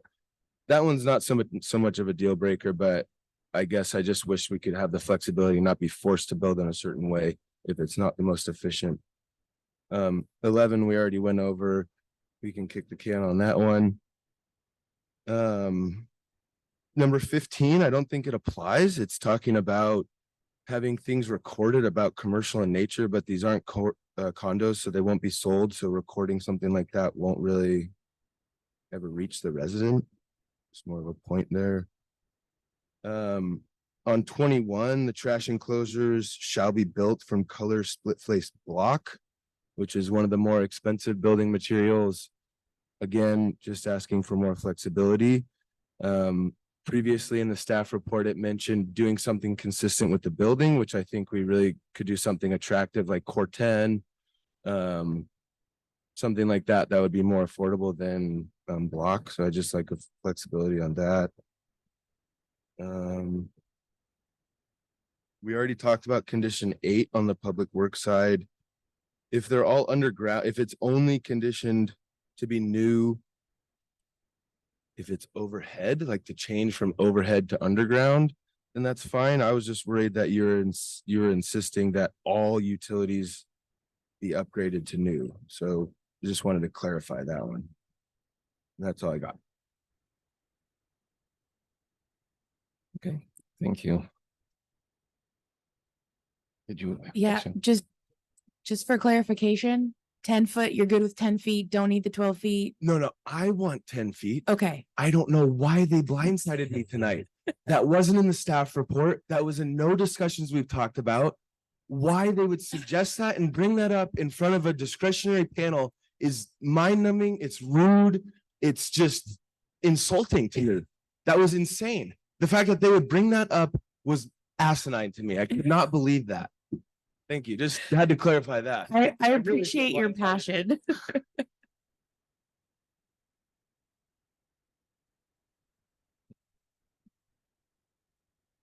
Did one of you take any notes on all the conditions that he? I did. Yes, Okay. we have wonderful notes. Can we go over, these? We can go those? through those and Let's- I Okay, wonder- before we do that, we're gonna close public comment again. And we're not gonna reopen it again, okay? Can we go through those and have a discussion on these conditions and? Yeah, so that first condition, approval is valid for 24 months. That's actually straight from our municipal code, and that is the life of a conditional use permit. You can apply for extensions. The first extension's done at a director level. The rest of them come to planning commission. So that is straight from our municipal code. We generally approve extensions when requested. We have to make a finding that zoning or something has changed significantly that would warrant us to not approve an extension. So that's a pretty straightforward process to get more time. In terms of the phasing, staff does feel pretty strongly that the buildings that are along the frontage are the more significant buildings. We've seen with some recent projects get halfway done and then not completed. And we are trying hard to not be put in that situation again with a visible project site that has buildings on the frontage and buildings towards the back. But that is at your discretion. In terms of number 15, so in going through our building permit plan check concurrently with looking at this, there will likely be some additional drainage agreements and some easements that need to be modified for the new parking lot layout. There are some slight modifications and tweaks, and then shared parking agreements as well, with some caveats from the conditions that they be shared parking and including the DRC, and then the resolution condition that the 15 spaces be reserved. So those types of agreements and easements are what we're referring to that need to be recorded. Oh, I'm sorry. And this one is a little bit different. This is notifying residential tenants of commercial nature of the project. Again, that's at your discretion. Obviously, these lots can be sold individually, but the owner as of today would be owning both the commercial and the residential portion. So a little bit less necessary than when you have a condominium project. But it's still kind of a standard condition we put on most mixed use projects, but that's at your discretion as well.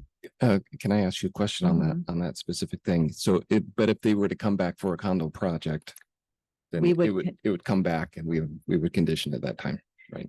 Yes. If it wasn't conditioned here. we'd Yes, I condition. want to say the state is doing some weird things with some ministerial condo projects, but I don't think it would reach the scale of this project. So for today, yes, that would be true.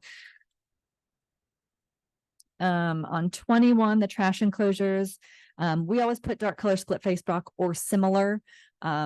We understand that matching the building is the best. If we want to specifically say that, we can modify this to say that we would accept Corten steel or something similar to the building within that realm of the condition as written, but we can definitely be more specific if needed.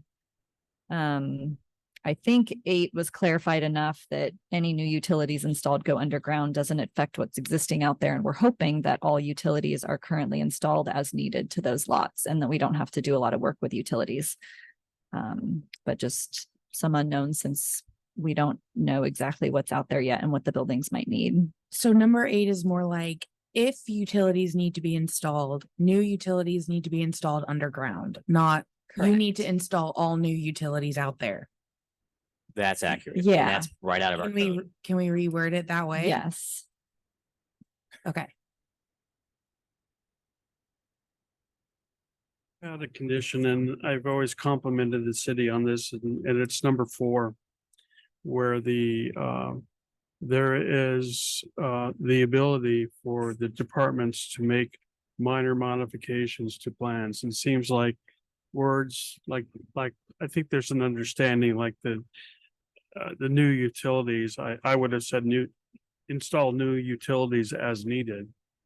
It's something to just kind of water it down, but still I think staff understands that they're not going to make the Zappas put in new utilities because there's a condition that says it. So there's a lot of things that fall within that condition that I always I felt was great that our city did. How often on projects like projects does staff take the discretion to modify the conditions within whatever it is, 10 or 15% or? We have discretion after the project to have some modification as we go through a project. Projects often change, through their evolution. Mhm. And the other thing I should mention too is I think we're going to get in a better practice of doing this for you is noting, a difference between conditions and actual code requirements. A lot of these things that we're talking about are items that come straight out of our code.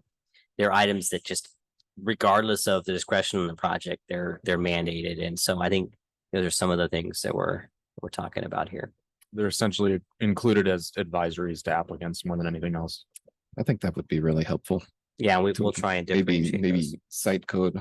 Yeah, I section haven't or made it something. through the whole Atascadero Municipal Code yet. I'm working on it before bed. I'm Also, just Chair, Good bedtime. couple if you'd like me to- paragraphs at a time, so it's Before we go with it. good bedtime reading. Chair, if you'd like me to fill you into a little bit more about fees, I think you heard from the applicant again about fees. Yes, please. So there's a couple different things going on here. Development impact fees have not changed since 2006. What the applicant was talking about was plan check fees. There's two different things. There's development impact fees that are paid when the project is complete and ready for occupancy.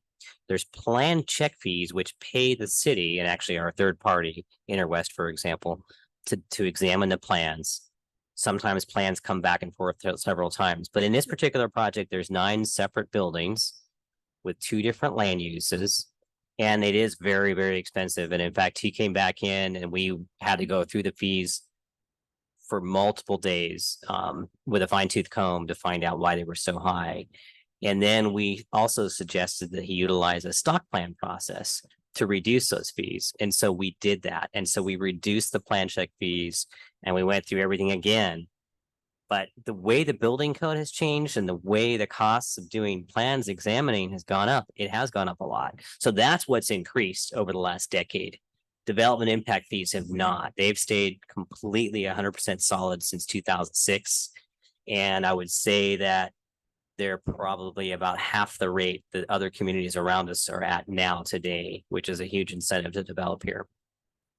At some point, we're going to have to catch up because we're drastically falling behind in our ability to provide these things. So unfortunately, that's going to be a hit again to housing and development. I don't know where that's going to end, but I just wanted to fill you in on some background information as to what's happening there, what's happening on this project. We are always working to be very transparent, very much, in the details of how we can get projects to be as affordable as possible. But that is the current structure right now. That is what's going on with it. It is challenging to develop in this world today. It is very difficult, and it's challenging for the city to be able to provide the services in this day and age as well. So both are difficult. Yes, I can understand. And just so the commission understand, I actually do development review for several agencies in the county, including the city of Pismo Beach, and our fees here are significantly lower than Pismo Beach. Thank you for that. Appreciate that. Okay, let's bring it back to the planning commission for either discussion or a motion.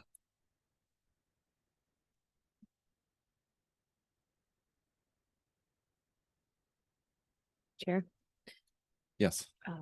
Not to put Commissioner Heath on the spot, but I'm curious what you think over there and trying to step back here and would like to extend an invitation to hear from you. Sorry about that, Greg. You know, you're behind me. I'm looking this way 90% of the time, 95% of the time. So I value your opinion. We told him last meeting we were gonna put him on the spot. We want to hear from Commissioner Heath.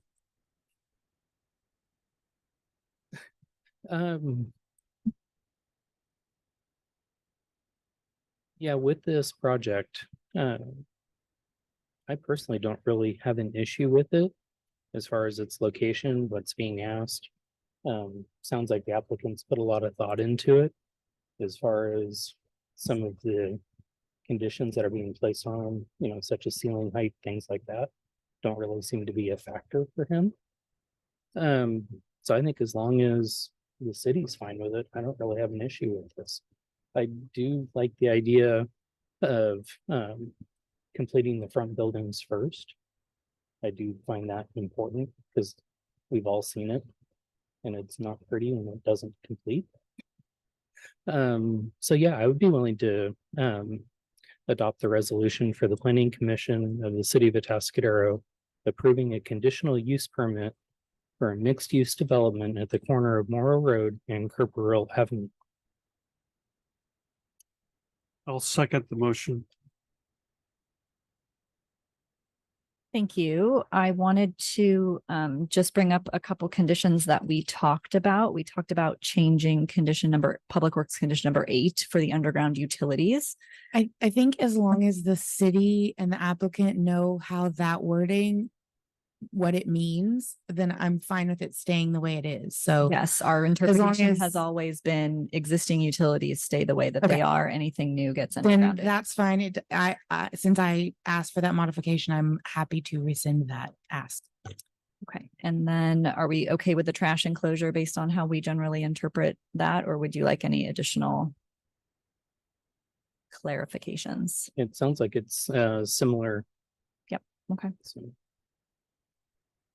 Does or similar mean to match the building or similar to that type of rock? We have generally interpreted it to be a variety of materials as long as they're not bright and glowing and glaring. Okay, so no and radioactive materials. know. All right, great.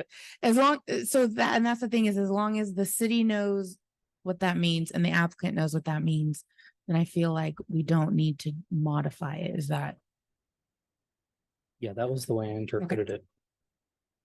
right? The or similar is a catch-all for Mhm. stuff. Okay, Yeah, with that word or similar in there, that leaves it open. we for- need a Atascadero Planning Commission dictionary. Residential facilities and the word similar, what does that mean? We're always happy to modify conditions if needed. And then there was the agreements recorded against each lot to notify them that it's a mixed use, which is not as necessary on this type of project because it's not condos. So do we want to keep that condition or do we want to remove it? you made the motion, so it's up.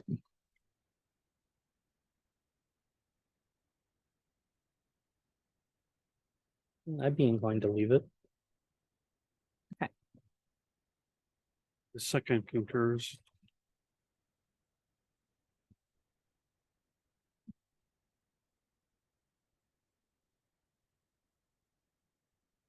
Was that all the modifications you had, Kelly? Yes. Can we have a roll call, please? Yes. Commissioner Heath, Yes. Commissioner Schmidt, Yes. Commissioner Carranza. I take Yes. that, that's a yes, okay. Nothing. Vice Chairperson Keen. Yes. Chairperson Vanden Eyck. Yes. Motion passes 5-0. Good luck.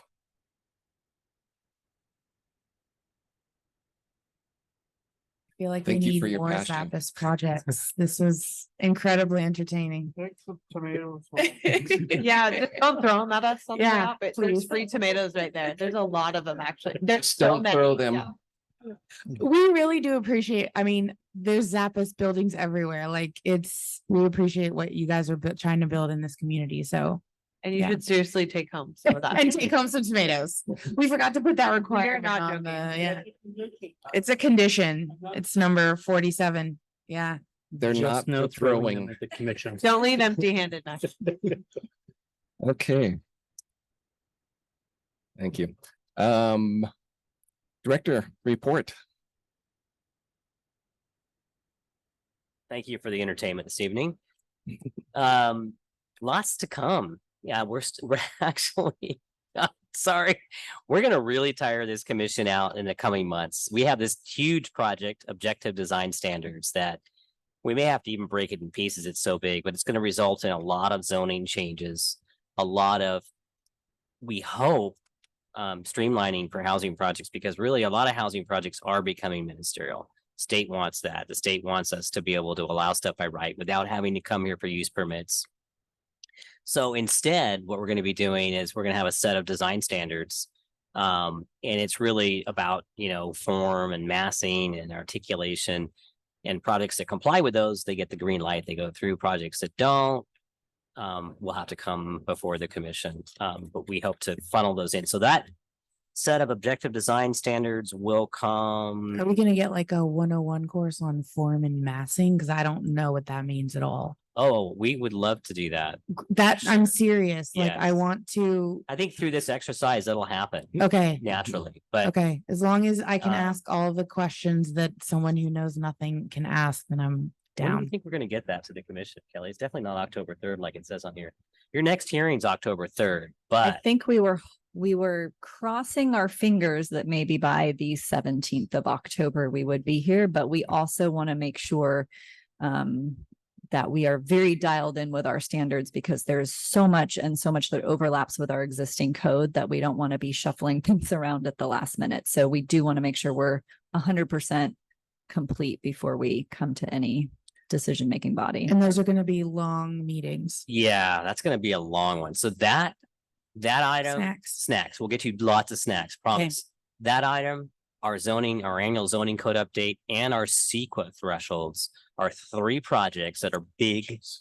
Well, the zoning update is pretty easy, but those are 3 things that we want to get done by the end of the year at city council, which means we need to come before the commission October-ish to get them to city council November, December-ish. Let's do our secret So- thresholds first. And we will make recommendations. We won't actually, Yes, it'll all be Pass recommended to anything. council. Okay. So you're, I feel like I need to do extra homework for this.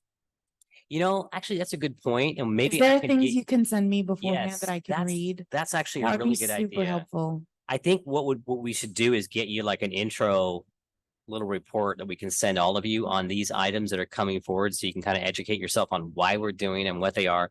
What they really are is they're portions of our housing element of our general plan that were mandated to kind of move forward from the state. The state's doing some things. So we'll give you some background on it. And if you tell could you what give to look me to do the these things. state regulations, the codes that they've introduced and I mean, Yeah. just the names of them, I will go look them Yeah. up, but the ones that I And should look at would be helpful. All the as well. cities around us are doing the same things. They're doing these in all of our cities like San Luis and Pismo and Grover. They're doing the same things. They're doing objective design standards and they're doing CEQA stuff.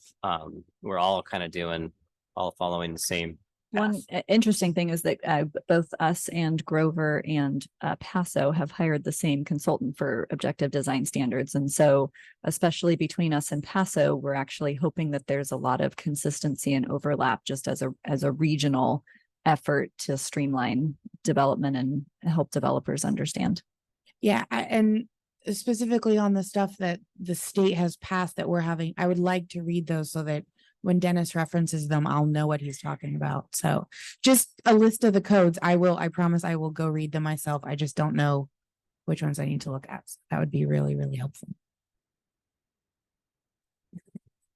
I'll start with read CEQA and understand what CEQA is about. Don't do that. Please don't. Well, what's important about CEQA is that every jurisdiction can define their own thresholds. There's no standard I threshold think I actually knew that. except for things from the state. And so we can be different than San Luis Obispo or Paso Robles. And we're or finally doing that. The school district. The school district's a jurisdiction that does SQL evaluations. It's amazing. And Jeff skipped over the commissioner comments and reports, but I actually have a report. I found out today that Traffic Way is on the next round of road improvements. So I just Your want potholes. everyone to know that me being a squeaky wheel, Nick was finally like, oh my God, put it on there and make her be quiet. So it works. So I'll let you know what my next issue that I will be squeaky about is when it comes to That's right. wonderful. And now we're gonna have our assistant planner report from Sam. Because he just got back from the American Planning Association conference in Fresno. He was there for the last 3 days. And he's packed with nutrients of planning. That he, Congratulations on surviving Yeah. that. so he actually came back this afternoon, fresh from the conference. So Yeah, I But you can literally take- went back to my apartment, dropped my things off, and then went into the office to finish up the PowerPoint for that last. Do we get to go to those things? yes, actually, I've invited you all to, what have I invited you in the past? Actually, I invited you up to the California League of Cities kind of planning commissioners thing. Does the But if city one of pay you for wants us to go- to that? We could, yeah. We Just did. gotta keep being the squeaky wheel. I mean, Yeah, for I me. think I'm being squeaky. I want to go on a if you trip want to go to an APA conference, do. that is in certainly an option. Vegas. In Vegas. That's a national one. We can probably only afford to send you to a state or local one. But if if any of you Laguna Beach, commissioners have an maybe? interest, let me know and we can get No, you I there once do. a year. Next year's is in the city that never sleeps, Riverside, California. Oh my God, that sounds amazing. They have them in good sites I sometimes. can take the train down there. That sounds Once good. in a great while, they're in Yosemite and places like that. But last year they've been in like, Burbank and Fresno. This one was in Fresno, and Okay, that's probably why I didn't go then. yeah. Well, So There actually was Riverside has HCD in it too, so they might Mhm. attend. there actually was a session just this morning called How to Train Your Planning Commission. That was Great. Very I look interesting. forward to that, Sam. I look forward to how to train us. We like snacks. Positive reinforcement.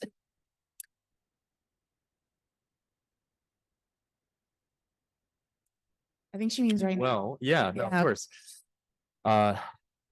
Main takeaway, I'm trying to figure out a way to word this diplomatically. A lot of other municipalities have standardized onboarding practices for new planning commission members, kind of getting them up to speed on recent code changes, on things that'll come up in municipal code over and over and over again that kind of should be known by planning commissioners.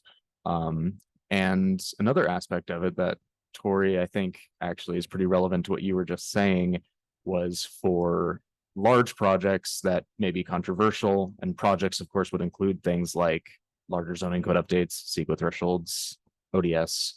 Are you To gonna kind say of sit snacks? down. What's that? I said, are you gonna say snacks? I mean, snacks could I definitely be a thought, I part of seriously it. thought you were gonna be like, what you were just talking about, Tori, was snacks. They said, give your planning commissioner snacks. I'm sorry. Well, I mean, I want to be in your Continue. good graces, so of course I could bring snacks. But it was actually essentially in a careful way as to not, of course, violate the Brown Act, have planning staff get a coffee with planning commissioners individually, naturally, and kind of sit them down, go over the kind of the context of more complicated projects or more controversial projects in a way that makes it so that you have a little bit more foresight rather than just kind of having the package read over the weekend. I would completely agree with that. And I have done that from time to time. And by the way, to all of you, I'm always available to do that. The day before, or the day of, 3 days before. If I you want think- to, go get a coffee, or if you want to just come to my office and chat about a project or an item, I think some of you have done that. Can But I'm we come always up with open a to that. code word about what's gonna be controversial? Like when Annette sends out the packet, be like, this is a pineapple issue, and then we'll know that we need to schedule a meeting with you because I should, like I don't always Yeah. kn- like last I should tell last you. meeting, I didn't know that was gonna be bigger than even that it was. So We should if do you like could a let us know that Yeah, we should come in and see you for all the context I that we need- don't know. That I would need to be do that. That would be Yeah, helpful that's too. me. I'm supposed to be doing. that. Okay. I We be should do done. a chart of like 1 to 5 peppers, like we're a Yeah. restaurant, and like this is an extremely spicy topic and this one's less spicy. Yeah. That's perfect. Perfect. I love that. Yes. Or if you state that snacks will be provided, that will Yes. tell us. If you say snacks will be provided, that means we're gonna be here a while. All That's right. perfect. That's a Thank you. plan. I love that. Last report, Kelly just reminded me that Grand Oaks is going to city council. I just got to. That's what I was just gonna ask you about. Yeah. I heard that. So, It was Newsom that appealed it. yeah, so I think we're gonna try and get it on the October 10th agenda.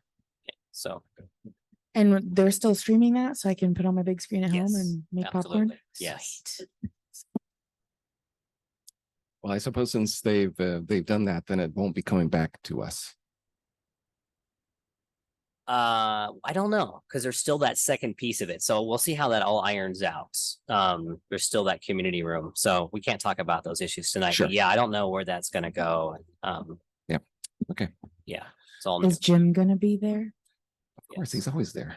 Okay, good. It's gonna be worth watching. It's gonna be worth watching. This is like the must-see event of October. It's gonna be fun.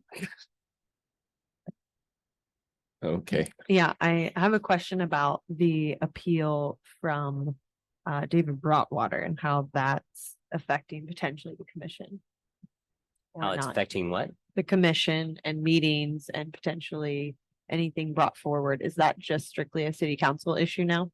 Yeah, With it's the going to city council on October 10th as well. That appeal it had. For the been RV postponed. storage? The RV storage, so. Salinas. Yeah, and we've had several, it's actually 2 appeals submitted and several appeal matters primarily associated with compatibility with the Salinas River.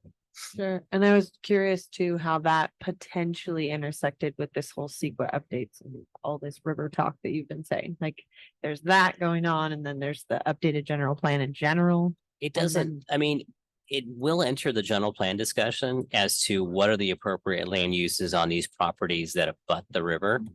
But the previous general plan already considered that and put in place a band of open space before you hit the industrial zones.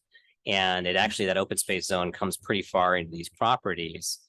And so that's going to be a topic of discussion. But the other topic of discussion is likely to be with the general plan update. Okay, these are industrial zones. Right now, we allow some pretty messy land uses in there. Should those land uses be allowed in there? Maybe not. That's going to be a discussion for the public, the commission, and the council. And that reminds me, as I'm thinking about director's update, 2 more very important dates. October the 7th. We will be having a little booth out front of City Hall. That's Colony Days, by the way. And we will be talking about the general plan, but really all that is a precursor to October the 14th. That is a big day for the general plan update where our consultants will be here. We'll be at the pavilion. We will have snacks. We'll be cooking hot dogs. And we'll be Amazing. taking feedback on the alternatives of the general plan and our places, like what fits where. And so that's a really pivotal time, really important time to tune in. Commissioners are welcome, public's welcome, October 14th, but October 7th is kind of a precursor to that. So. I'll also have a booth on October 7th selling cotton candy. Yes, you Nice. will. Of course you will. And Just, okay, sorry, I sorry, have go ahead. another thing, Commissioner Keen. I just have a funny comment. So yours is more important, I'm Okay. sure. I'm sure that we were aware of this, but we talked about earlier, and I'm aware of like anything that we talk about during applicant meetings and then anything too in director's reports of what we want to ask staff of. Anything that we recommend or even question to bring back further, we're talking dollars, sometimes hundreds of dollars, sometimes hundreds, thousands of dollars. So I'm aware of that. And I wanted to ask the commission here before we end the meeting, because we can't exactly email about this or talk about this later. Do we want to have an agendized item for a report from the city manager about the CFD stuff? Like, is that something that we want to pursue talking about and having the meeting about to agendize? Or do we just say that was a riveting night of drama and just put it down? So My personal opinion is that Would it be a moot point to even hear it? for us, I mean, if we're educated on it, that's one thing, but there's no action that we can take on Right. it. Only the city council can, so. Well, I'm wondering if we can't take an action on it, could we recommend anything to the council? Because I believe that yes, we can. We can recommend anything and then they're allowed to do whatever they want with that. Of course, you can always go to their meetings and make a recommendation or. As a get private public, citizen, com- which they know private I'm a comment. commissioner. Yeah.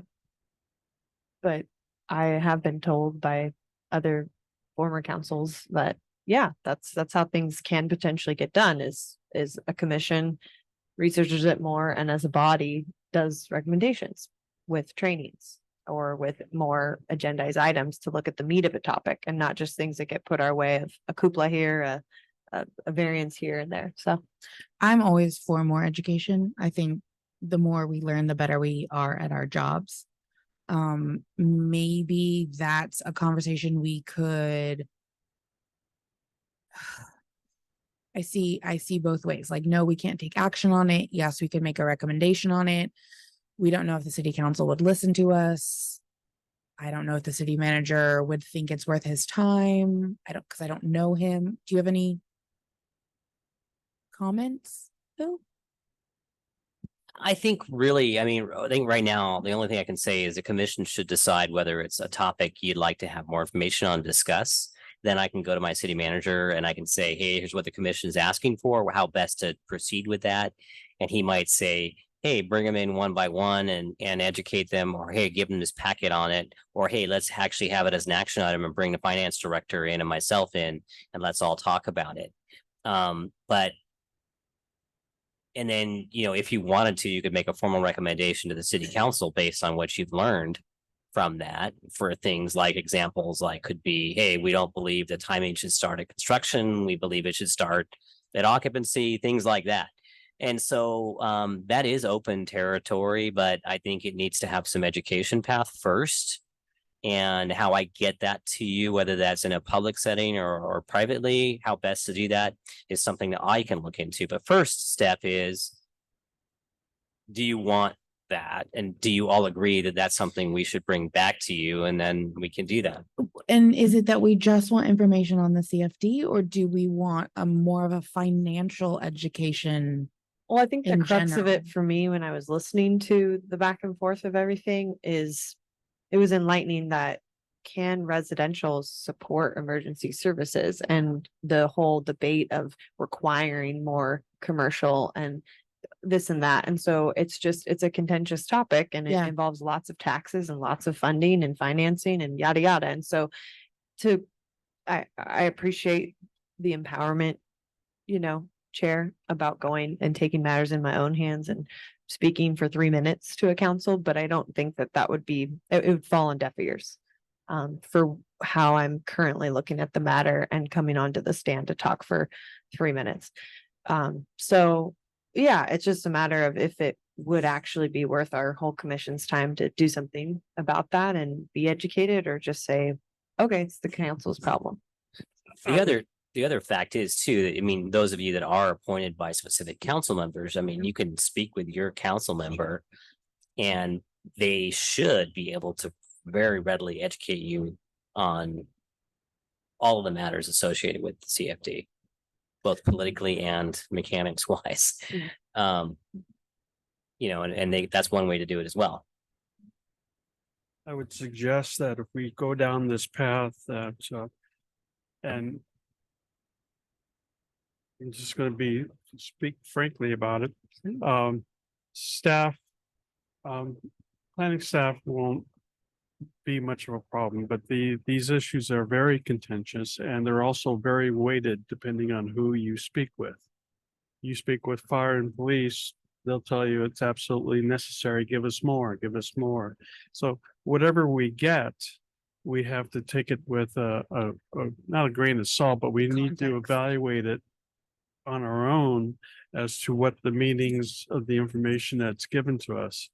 I would suggest if staff would give us copies of the TASOG study. I mean, just to get, so we can look at it and see what this thing is all about and how it comes about there is a procedure as staff has been talking about. And about how these things get formed and to understand the madness behind it all is also very, very helpful to understand the larger meaning of what you're dealing with. I do think there's a lot of flexibility within it, but I don't know if we'll get that information told to us. Yeah. Here's my opinion on it, and only because I kind of live in this world, Yeah. is that, you know, personally, I don't think I need that kind of training. However, it would be, since I'm the only one here that's